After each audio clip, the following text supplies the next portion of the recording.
Hello students, I am Dr. Nilesh Sawan and I am back with a new lecture on the topic the living world. Rather this will be our last lecture because the chapter ends over here. चलो देखते हैं last topic जो है वो है taxonomical aids. Now पहली बात तो इसका मतलब अब तक तो समझ चुके रहेंगे. Taxonomy is the process of classifying the organisms. और क्लासिफाई करने के लिए मतलब हमने पढ़ा है क्लासिफिकेशन करते वक्त टैक्सोनॉमी में हम देखते हैं कि हमें आइडेंटिफाई भी करना होता है ऑर्गेनिज्म को, नॉमेनक्लेचर भी देना होता है, and then we have to classify based on similarities and dissimilarities. तो इसमें जो चीजें हमें मदद करती है टू क्लासिफाई द ऑर्गेनिजम्स ताकि मैं उन्हें सेपरेट ग्रुप्स में रख सकूं, सिमिलैरिटीज, तो उसको बताने के लिए जिन चीजों से मुझे मदद मिलती है हमें वो देखने. सो टैक्सोनॉमिकल एड में क्या क्या आता है, will see some of it. ठीक है, तो यहाँ पे ये सब टॉपिक्स दिए हैं. सो एक जो आया है पहला दिया है हर्बेरियम. हर्बेरियम क्या होता है? ये भी एक लाइब्रेरी होती है, but this library is bit different from the regular libraries. इसमें भी तुम्हें बुक्स, कंपाइलेशंस मिलते हैं, but these are compilations of the collected plant species which are dried, pressed and preserved. ठीक है, अगर ऑब्वियसली मतलब ये सबसे पहले शुरुआत हर्बेरियम की थी लुका घीनी नाम के इंसान ने. He was a taxonomist again who started this classification. He was the first one who started with this. What he did was, जो भी ऑर्गेनिज्म, जो भी से प्लांट हो गया, अब mostly herbarium is related with plants, so मैं plants की ही बात करता हूँ. प्लांट्स मतलब जो भी एक लोकल प्लांट मिला, so what he did was, उसका एक जो सैपलिंग है या जो उसका small version of that plant है वो विद द एंटायर रूट हम निकालते हैं. देन हम उसको ड्राई करते हैं, सुखाते हैं ताकि खराब ना हो. ठीक है, then obviously we also spray some chemicals so as to protect it from getting decomposed. So उसको सुखाते हैं. और सिर्फ प्लांट नहीं, उसके सीड्स, फ्लावर्स, पार्ट्स जो भी है सब ऐसे हम लोग सेपरेटली प्रिजर्व करके, ड्राई करके प्रिजर्व करते हैं, प्रेस करके रखते हैं, उसमें से पूरा पानी निकालते हैं so that it doesn't get decompose. And we preserve in sheets. तो हम क्या करते हैं, एक व्हाइट शीट के ऊपर ये सब रखते हैं, प्लास्टिक से उसे अच्छे से कोट करते हैं, एंड देन हम उसकी एक बुक बनाते हैं, कंपाइलेशन लाइक. तो लेफ्ट साइड में वो पूरा शीट पे हम लोग ये प्लांट का जो मिनिएचर सैंपल है, ठीक है, जो ड्राइड प्रेस सैंपल है वो चिपकाते हैं. एंड देन उसके कॉर्नर में suppose if this is a page, so यहाँ पे we will put the sample of the plant and corner में लेबल होता है. राइट कॉर्नर बॉटम में तुम्हें लेबल मिलता है. लेबल में name of the plant, name of the collector, the date on which it was collected, वो किस हैबिटेट में रहता है, उसके लोकल नेम्स इफ एनी, उसके लोकल नेम्स इफ एनी जो भी होंगे वो सब वहां पे मेंशन होता है. उसी के बाजू में मतलब if this is a book, on one side we keep the specimen of the plant and other side में उसका पूरा डिस्क्रिप्शन, उसका पूरा डिस्क्रिप्शन अगेन, हैबिटेट कौन सा है, कहाँ रहता है, कौन सी सॉइल है, देन उसको कब फ्लावर आता है, कब फ्रूट आता है, ये सब चीजें, फ्रूट के बारे में पूरी जानकारी, फ्लावर के बारे में पूरी जानकारी, हैबिटेट के बारे में, स्टेम कैसे, लीव्स कैसे. So you will get a detail information of every plant. Example देता हूँ, तुम गूगल करते हो, इफ यू जस्ट टाइप नीम, ठीक है, तो गूगल तुम्हें पेज दिखाता है, तो उसमें इमेजेस भी आते हैं, ठीक है, उसका क्लासिफिकेशन आता है, उसकी जानकारी आती है. ये गूगल में भी जो हमने डेटाबेस में डाला है वो कहाँ से डाला है, तो हर्बेरियम से ही. ये हर्बेरियम ऑब्वियसली सबको पता है, these specimens are not going to last long.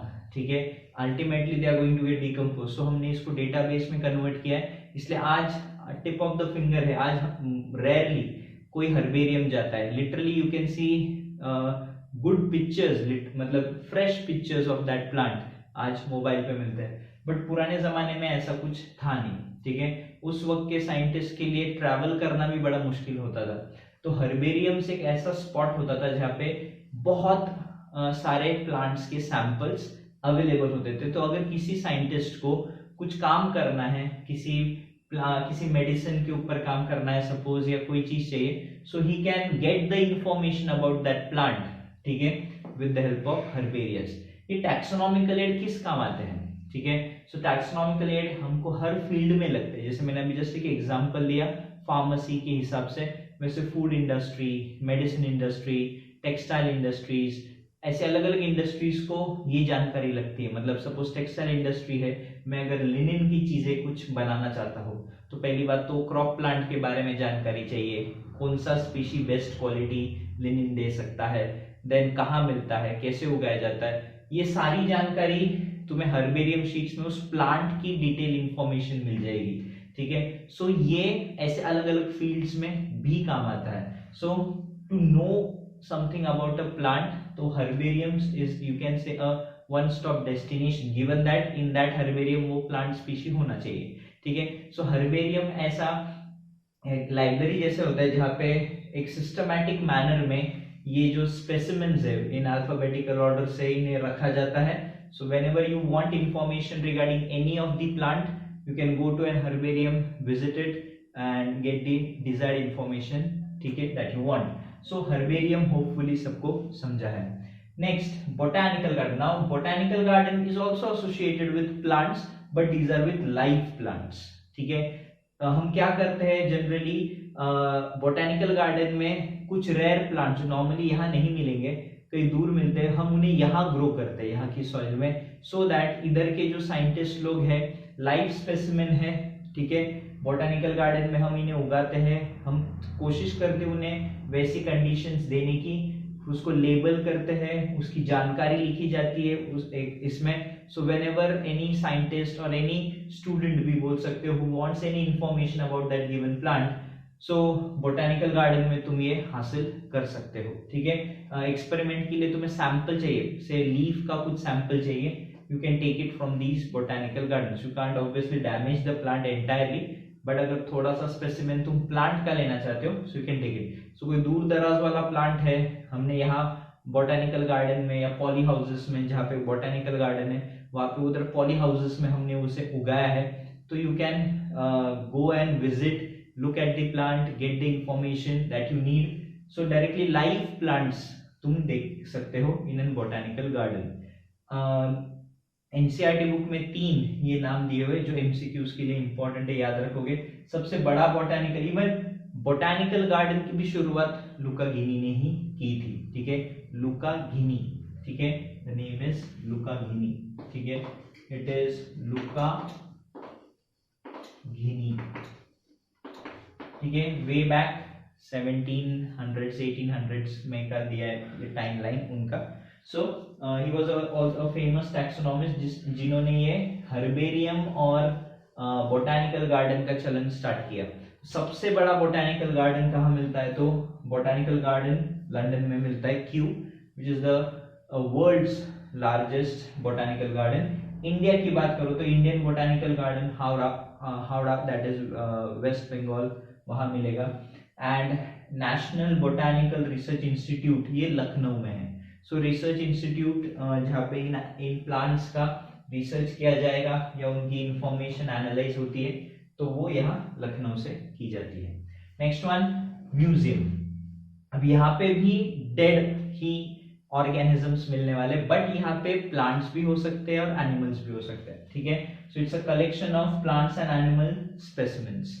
So plant रहेगा तो ऐसे ही कुछ करके रखा जाएगा, उन्हें स्टोर किया जाएगा।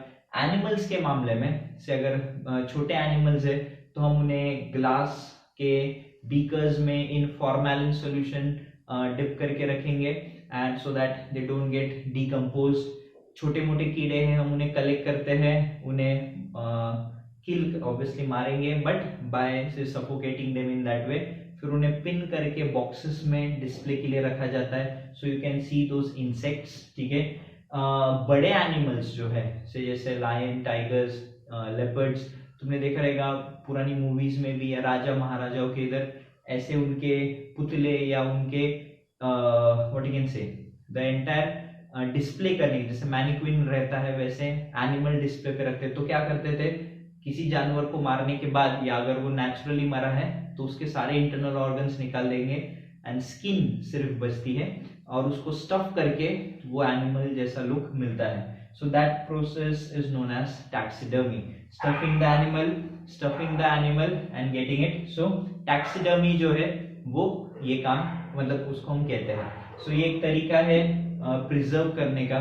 या तुमने देखा होगा दूसरे एनिमल्स मतलब जनरली होता है कि हेड कट करके अपन दीवारों पे लगाते हैं, तो एग्जैक्टली वैसा. सो ऐसे भी करके चीजें म्यूजियम में मिलती है. कभी कभी म्यूजियम और हर्बेरियम हमें साइड बाय साइड भी मिल सकते हैं. ठीक है. सो ये कुछ है म्यूजियम में. तो वहां पे जैसे से इवोल्यूशनरी तुम फॉसिल्स देख सकते हो, इम्प्रिंट्स देख सकते हो. सो ये सब चीजें तुम्हें म्यूजियम से तुम्हें उनकी जानकारी मिल जाती है. सो you can also get to see the evolutionary relationship, क्योंकि तुम्हें अलग अलग फॉसिल्स मिलते हैं of a certain species of animal. So तुम्हें समझ में आता है ये ऐसे डेवलप हुआ. ठीक है. सो जैसे घोड़ा है, हॉर्स है, तो हॉर्स इनिशियली कुत्ते जैसा हाइट का ही था. Eventually it grew in size, उसके टोज मॉडिफाई हुए, तो उसके फॉसिल्स भी अवेलेबल हैं. So certain museums में you can see those fossils. So you can see the development of today's horse into today's horse. So you can study that. So you can also establish evolutionary relationship over there. Classify कर सकते हो. अभी जो कुछ animals आज extinct हो चुके हैं उनका भी हम लोगों ने classification किया है, तो उनकी जानकारी उनके fossils से मिलती है. और fossils कहाँ मिलेंगे रखे हुए? तो in museums. So museums also play a very vital role in they help in classification, identification of organisms. ठीक है.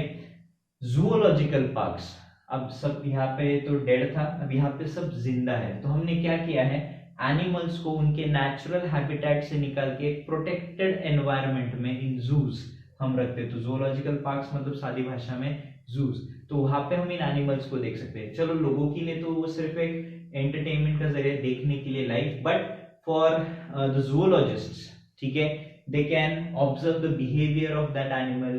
They can see the reproduction process which they show. They can study that. ठीक है. They can study the food habits. They can study the sexual habits. जैसा भी example देता हूँ, India में tigers बीच में कम हो गए थे. So we ran a program to save tigers, जहाँ पे ऐसे zoological parks मददगार साबित हुए, क्योंकि वहाँ पे हम लोग जो टाइगर्स अवेलेबल है उनमें ब्रीडिंग करा के प्रोजेनीज हम पैदा कर सकते हैं उनसे.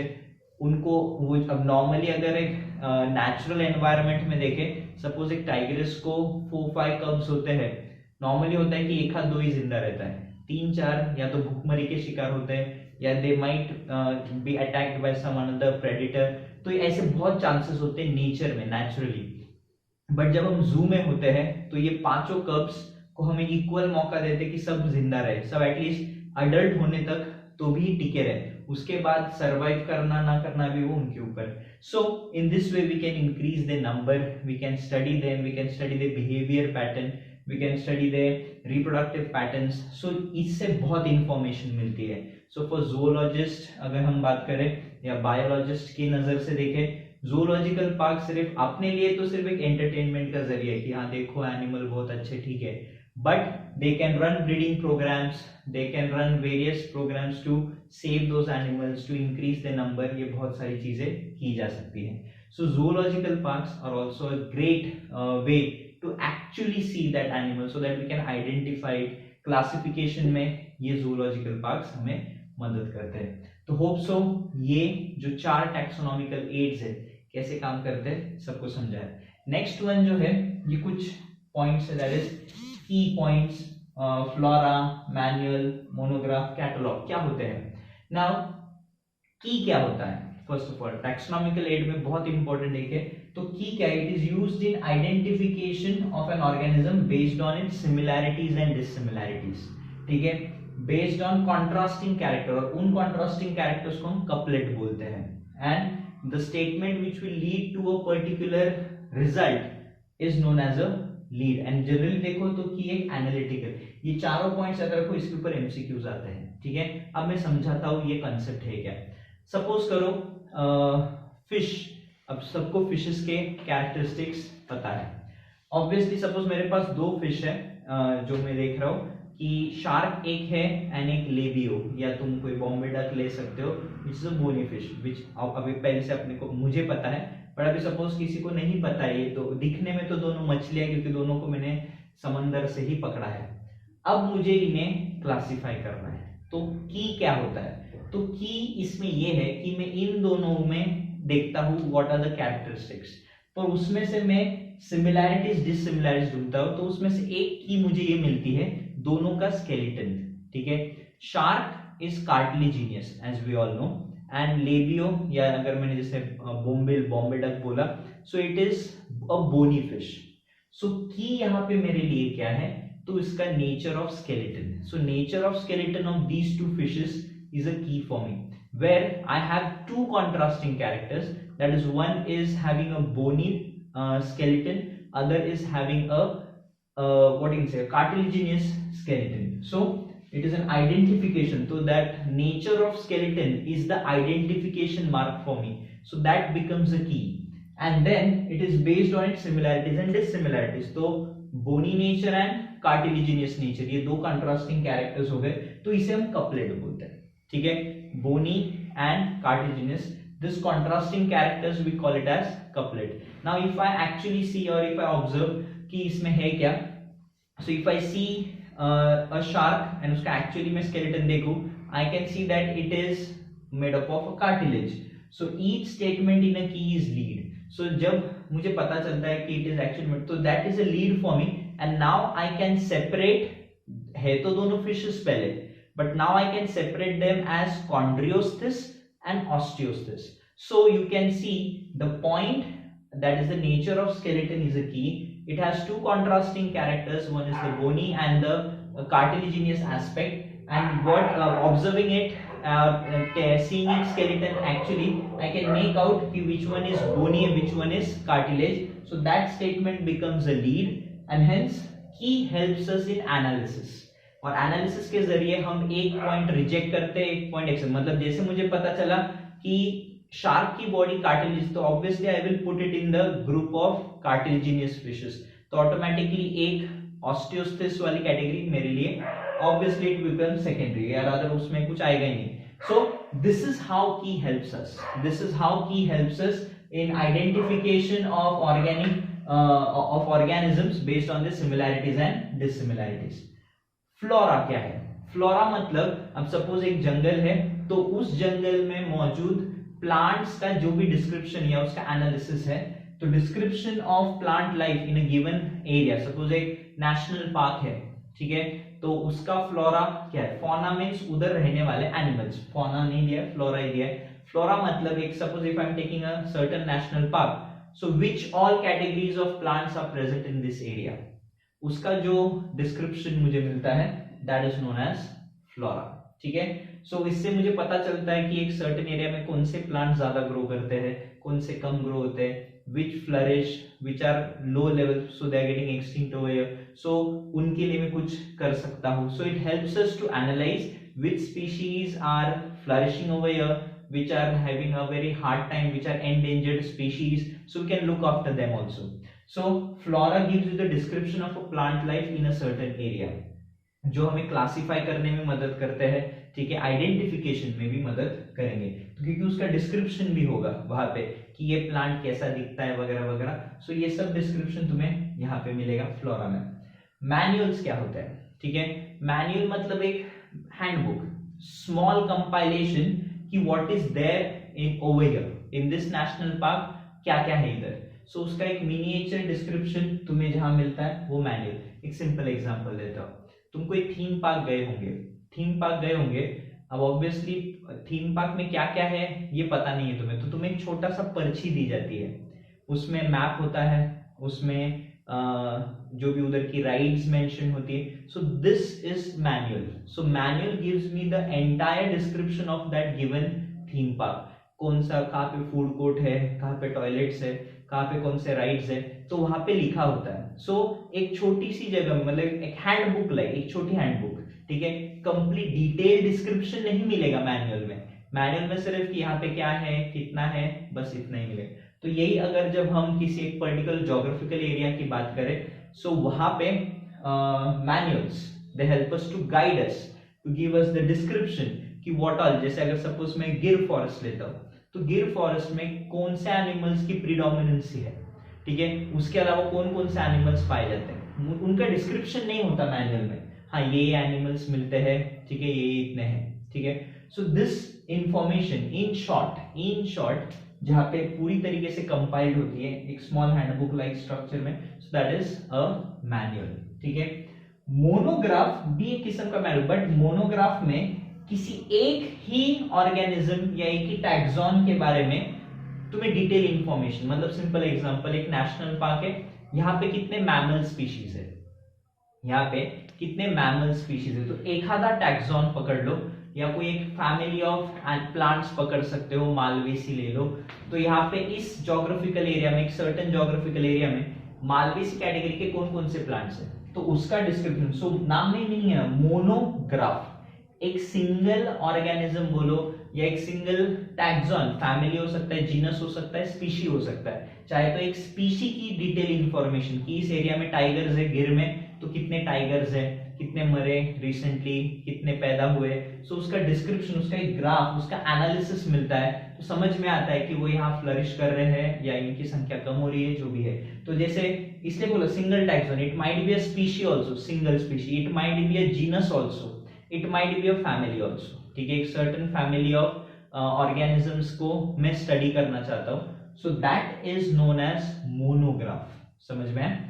And last but not the least is catalogue. Now catalogue में क्या होता है, detail information of all the plants, so it is a books of library rich in botanical titles. So suppose एक प्लांट है, उसका पूरा डिस्क्रिप्शन, कैटलॉग तुम्हें क्या देता है, कैटलॉग मतलब सबको पता है ना क्या होता है, कि एक सपोज ज्योग्राफिकल एरिया है, यहाँ पे कौन कौन से प्लांट्स हैं, फिर उन प्लांट्स का डिस्क्रिप्शन भी तुम्हें डिटेल मिलेगा, पूरी जानकारी मिल जाएगी, यहाँ पे कौन से एनिमल्स मिलते हैं, पूरी डिटेल इंफॉर्मेशन। सो कोई कोई क्वेश्चन मुझे पूछता है सर फिर मैनुअल में और कैटलॉग में फर्क क्या है, तो मैनुअल एक शॉर्टकट बुक है, हैंड बुक है, ठीक है, शॉर्ट कंपाइलेशन है, यहाँ पे डिटेल इंफॉर्मेशन है, तुम्हें डिटेल इंफॉर्मेशन मिल जाएगी कि टाइगर, सपोज एक पर्टिकुलर नेशनल पार्क है तो टाइगर है उसके बारे में की जानकारी, एक सर्टेन एनिमल है डियर, सांबार या दूसरे भी होते हैं ब्लैक बर्ग्स वगैरह, जो भी दूसरे डियर की वैरायटीज होती है उनके बारे में, या जो भी उधर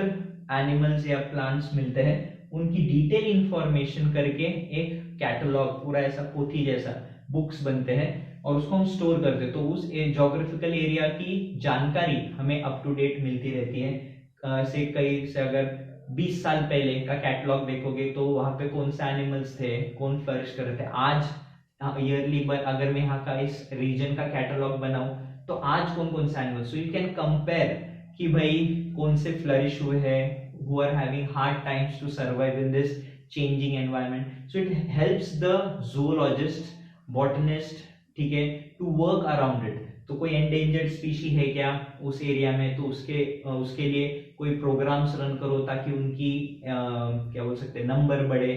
सो इस तरीके से ये सब catalogues, monograph, manuals, flora, these are what you can say, they give us the description of the various plant and animal and organisms which are present over there. So this all helps in taxonomical aiding. तो hope so ये lesson सबको समझाएगा। इस taxonomical aid क्या होता है और उसमें क्या क्या यूज होते हैं उसका एग्जाम्पल लेके भी मैंने समझाया। थोड़ा एंट्रेंस पॉइंट ऑफ व्यू से बोलूं तो इस चैप्टर से ये सेक्शन बहुत डोमिनेंट है, ठीक है। स्टार्टिंग में लिविंग थिंग्स क्या है, सिर्फ बेसिक आइडिया होना चाहिए। 4 चीजें मैंने बताई थी कि one who can which has metabolism, cellular organization, responsiveness to stimuli, हम उन्हें लिविंग ऑर्गेनिजम्स बोलते हैं। रिप्रोडक्शन ग्रोथ को हम बोल सकते हैं ना, इट्स नॉट एक्सक्लूसिवली, मतलब बोल सकते हैं there are some exceptions to it, so वो एक लिविंग ऑर्गेनिज्म है। फर्स्ट जो था व्हाट इज लिविंग, फिर बायोडाइवर्सिटी आया, उसमें सिर्फ ये टर्म्स आए हैं, identification, nomenclature, classification, then taxonomy, systematics, ये अच्छे से पढ़ो, ठीक है। अगर स्कूल एग्जाम्स के लिए बात करो so learn this definitions. If आगे की बात करते हैं taxonomical categories, so you know hierarchy होती है उसमें भी, फ्रॉम किंगडम से लेके स्पीशीज, सो मैंने उसके भी एग्जांपल्स तुम्हें पिछले वीडियो में तुम्हें बताए थे। एंड लास्ट कुछ हमने पिछले वीडियो में ही बाइनोमियल नॉमेनक्लेचर के रूल्स भी पढ़े थे, वो एक इंपॉर्टेंट टॉपिक है। एंड सबसे इंपॉर्टेंट चैप्टर, अगर इस चैप्टर का अगर मैं वेटेज निकालूं, ये सेक्शन है। ये सेक्शन पे एमसीक्यूज आते हैं, खास करके इन पे। बच्चों को जल्दी समझ में नहीं आता की मतलब क्या, तो होप सो सबको समझा होगा मैंने जो सिखाया की। तो मैंने एग्जांपल लेके भी समझाया कि की किसे कहते हैं, कपलेट किसे कहते हैं, लीड किसे कहते हैं। So these are important things. Remember, ये क्वेश्चन आके भी गया है कि स्टेटमेंट्स दिए हैं, which of the following statement is correct और इनकरेक्ट में। सो ये स्टेटमेंट्स याद रखो, की के ऊपर ये एमसीक्यू आके गया हुआ है, इनके ऊपर भी एमसीक्यू आता है। So match the correct, give the correct match. So these are the things you should understand. तो होप सो गाइज सबको ये लेसन समझा है, क्या क्या इंपॉर्टेंट पॉइंट्स हैं। You can take down this as notes. में थोड़ी देर यहाँ पे सरकता हूँ, you can take a screenshot and you can write it down in your books. So hope so guys सबको ये लेक्चर समझा है। Please spread it to your friends, ठीक है। Hit the like button, subscribe the channel, share with your friends. Bye bye, see you in the next lesson.